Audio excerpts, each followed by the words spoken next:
चार प्रकार के लोग होते हैं। कितने? चार। पहला वो व्यक्ति है जिसे हम कहते हैं दुर्भाग्यशाली है। दूसरा भाग्यशाली, तीसरा सौभाग्यशाली और चौथा होता है महाभाग्यशाली।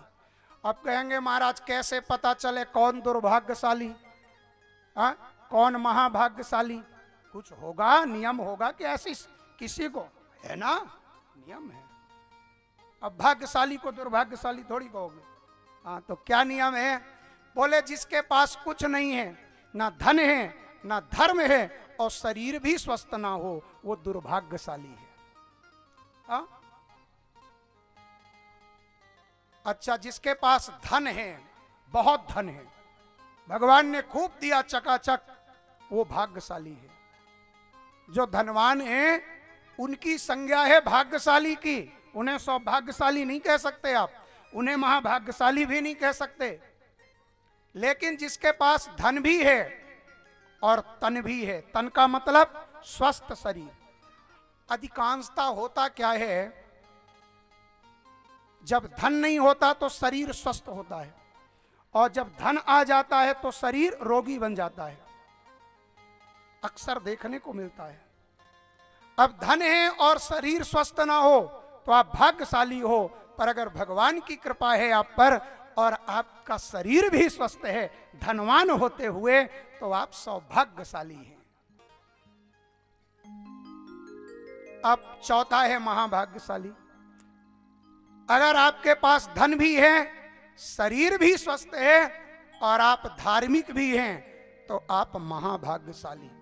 धन आ जाए अर्थात आप धनवान बन जाओ और बल भी आ जाए, आप पहलवान बन जाओ, फिर भक्ति वक्ति कम होती है, फिर अहंकार ज्यादा आता है। अरे धन आ जाए तो धन ही का अहंकार बहुत हो जाता है, और कहीं शरीर बलवान हो गया तब तो फिर आसमान ही को देखते हैं लोग, बहुत कम होता है कि वो भगवान की भी पूजा पाठ करते रहे।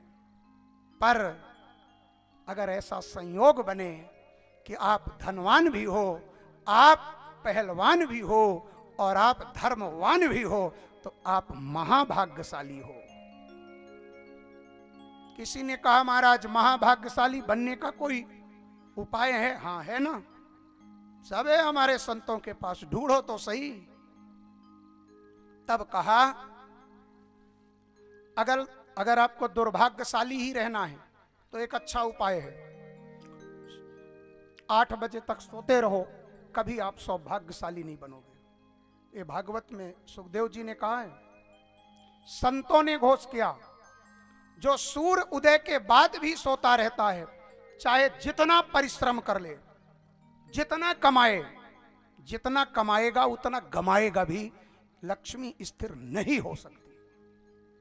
इसलिए रात में चाहे 8 ही बजे सो जाओ, पर सुबह एक बार ब्रह्म वेला में जरूर उठो, उससे शरीर भी स्वस्थ होगा, दैवी कृपा भी बनी रहेगी।